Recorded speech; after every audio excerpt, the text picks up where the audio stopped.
Hi all, welcome back to Mangalore Ruchi. ಇವತ್ತು ನಾನು ಮಾಡುವ ಬೂತಾಯಿ ಮಸಾಲ ರೆಸಿಪಿಯನ್ನು ಶೇರ್ ಮಾಡ್ತಾ ಇದ್ದೇನೆ. ಯಾರಿಗೆಲ್ಲ ಬೂತಾಯಿ ಇಷ್ಟ ಅವರು ಈ ರೆಸಿಪಿಯನ್ನು ನೋಡಿ ನೀವು ಕೂಡ ಟ್ರೈ ಮಾಡಿ. ಮೊದಲಿಗೆ ನಾನಿಲ್ಲಿ ಬ್ಯಾಡಗಿ ಮೆಣಸು ತಗೊಂಡಿದ್ದೇನೆ, ಒಂದು 12. ಇದನ್ನು ನಾನು ನೀರಲ್ಲಿ ಸೋಕ್ ಮಾಡಿ ಇಟ್ಟಿದ್ದೆ. ಈ ರೀತಿ ಇಡೋದ್ರಿಂದ ಮೆಣಸು ಸಾಫ್ಟ್ ಆಗ್ತದೆ ಹಾಗೂ ಗ್ರೈಂಡ್ ಮಾಡುವಾಗ ಪೇಸ್ಟ್ ನೈಸ್ ಆಗಿ ಬರ್ತದೆ. ಅದಕ್ಕೋಸ್ಕರ ನೀರಲ್ಲಿ ಇಡುವಂಥದ್ದು.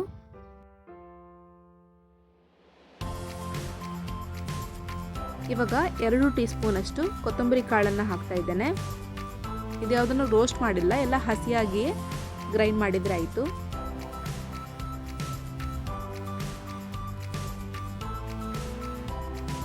ಒಂದು ಅರ್ಧ ಸ್ಪೂನ್ ಅಷ್ಟು ಜೀರಿಗೆ ಹಾಕ್ತಾ ಇದ್ದೇನೆ ಹಾಗೂ ಒಂದು 12 ಕಾಳು ಮೆಣಸನ್ನು ಹಾಕ್ತಾ ಇದ್ದೇನೆ.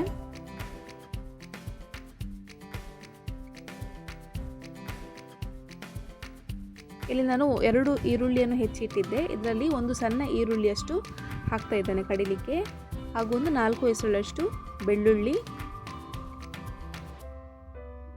ಒಂದು ಸಣ್ಣ ತುಂಡು ಶುಂಠಿ ಹಾಗೂ ಒಂದು ಸಣ್ಣ ತುಂಡು ಹುಳಿ ಹಾಕ್ತಾ ಇದ್ದೇನೆ, ಹಾಗೂ ಕೊತ್ತಂಬರಿ ಸೊಪ್ಪು ಇಷ್ಟನ್ನು ಹಾಕಿ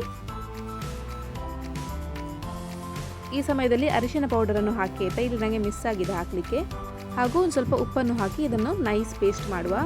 ನೀರು ಜಾಸ್ತಿ ಹಾಕಲಿಕ್ಕೆ ಹೋಗಬೇಡಿ, ಮಸಾಲ ಸ್ವಲ್ಪ ತಿಕ್ಕಾಗಿ ಇರಬೇಕು ನೋಡಿ ಈ ರೀತಿ.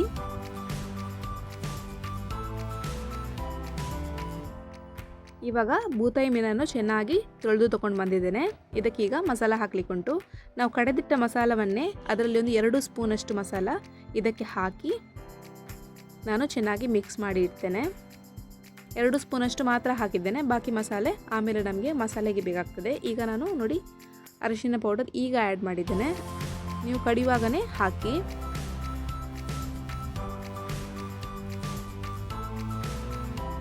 ಇದನ್ನೀಗ ಚಂದ ಮಾಡಿ ಮೀನಿಗೆ ಅಪ್ಲೈ ಮಾಡಿ ಒಂದು ಫ್ರಿಜ್ಜಲ್ಲಿ ಒಂದು 15 ಮಿನಿಟ್ಸ್ ಆದರೂ ಇಡಿ. ಟೈಮ್ ಇದ್ದರೆ ಜಾಸ್ತಿ ಹೊತ್ತು ಕೂಡ ಇಡ್ಬೋದು.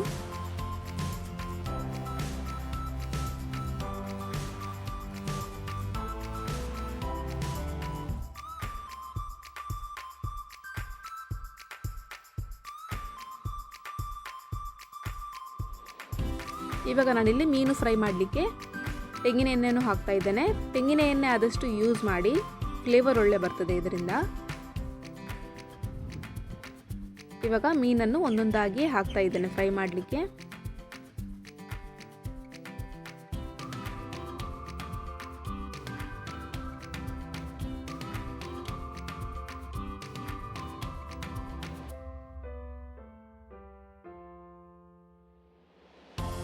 ಒಂದು ಸೈಡ್ ಆಗಿದ್ದೆ, ಇನ್ನೊಂದು ಸೈಡ್ ಮಗುಚಿ ಹಾಕಿ ಹಾಗೂ 2 ಬದಿ ಚಂದ ಮಾಡಿ ಫ್ರೈ ಮಾಡಿ.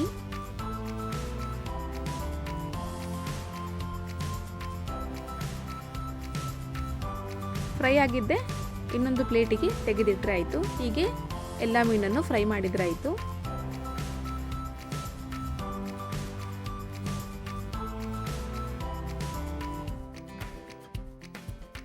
ಇವಾಗ ನೋಡಿ ಎಲ್ಲ ಮೀನನ್ನು ಫ್ರೈ ಮಾಡಿ ಆಗಿದೆ. ಮೀನು ಫ್ರೈ ಮಾಡಿ ಆದಮೇಲೆ ಉಳಿದ ಎಣ್ಣೆಯನ್ನು ನಾನು ಇನ್ನೊಂದು ಪಾತ್ರೆಗೆ ಹಾಕಿದ್ದೇನೆ. ಇದರಲ್ಲಿ ನಾನು ಮಸಾಲ ಮಾಡ್ತಾ ಇದ್ದೇನೆ. ಇದಕ್ಕೆ ಮೊದಲಿಗೆ ಕರಿಬೇವು ಸೊಪ್ಪನ್ನು ಹಾಕಿ ಒಂದು ಸ್ವಲ್ಪ ಹೊತ್ತು ಫ್ರೈ ಮಾಡಿ ಆದಮೇಲೆ ಹೆಚ್ಚಿಟ್ಟಂತಹ ಈರುಳ್ಳಿ ಹಾಗೂ ಬೆಳ್ಳುಳ್ಳಿಯನ್ನು ಕೂಡ ಹಾಕ್ತಾ ಇದ್ದೇನೆ. ಬೆಳ್ಳುಳ್ಳಿಯನ್ನು ಸಣ್ಣಗೆ ಚಾಪ್ ಮಾಡಿ ತಗೊಳ್ಳಿ ಆಯಿತಾ. ಇಲ್ಲಿ ನಾನು ಬೈ ಮಿಸ್ಟೇಕಾಗಿ ಎಲ್ಲ ಒಟ್ಟಿಗೆ ಹಾಕಿಬಿಟ್ಟೆ, ಪರವಾಗಿಲ್ಲ. ಚೆನ್ನಾಗಿ ಇದನ್ನು ಫ್ರೈ ಮಾಡಬೇಕು. ಇವಾಗ ಎಲ್ಲ ಸಾಫ್ಟ್ ಆದಮೇಲೆ ಕಡೆದಿಟ್ಟ ಮಸಾಲ, ಉಳಿದ ಮಸಾಲ ಏನಿದೆ ನೋಡಿ ಅದನ್ನೆಲ್ಲ ಇದಕ್ಕೆ ಹಾಕಿ ಚೆನ್ನಾಗಿ ರೋಸ್ಟ್ ಮಾಡಬೇಕು. ಇದು ಎಣ್ಣೆಯಲ್ಲಿ ಮಸಾಲ ಚೆನ್ನಾಗಿ ಫ್ರೈ ಆಗಬೇಕು. ಮಸಾಲದ್ದು ಕಲರ್ ಇದೆ ನೋಡಿ, ಕಂಪ್ಲೀಟಾಗಿ ಚೇಂಜ್ ಆಗಬೇಕು. ಇವಾಗ ಇದು ಮಸಾಲ ನಿಮಗೆ ರೆಡ್ ಕಾಣ್ತಾ ಇದೆ ಅಲ್ವಾ, ಇದು ಫ್ರೈ ಆದಮೇಲೆ ಒಂದು ಮರೂನ್ ಬಣ್ಣಕ್ಕೆ ತಿರುಗ್ತದೆ. ಅಲ್ಲಿವರೆಗೆ ಒಳ್ಳೆ ಮಾಡಿ ಫ್ರೈ ಮಾಡಬೇಕು. ಫ್ರೈ ಮಾಡೋದ್ರಲ್ಲಿ ಇರೋದು ಮೇನ್. ನೀವು ಎಷ್ಟು ಫ್ರೈ ಮಾಡ್ತೀರಾ ಅಷ್ಟು ಒಳ್ಳೆ ಟೇಸ್ಟ್ ಕೊಡ್ತದೆ ಮಸಾಲ.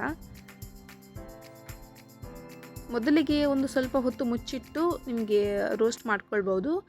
ಅದಾದಮೇಲೆ ತುಂಬ ಹೊತ್ತು ಮುಚ್ಚಿಟ್ರೆ ನಿಮಗೆ ತಳ ಹಿಡಿಯೋ ಚಾನ್ಸಸ್ ಇರ್ತದೆ. ಅದಕ್ಕೋಸ್ಕರ ಓಪನ್ ಇಟ್ಟು ಈ ರೀತಿ ಮಿಕ್ಸ್ ಮಾಡಿ ಕೊಡ್ತಾ ಇರಬೇಕಾಗ್ತದೆ.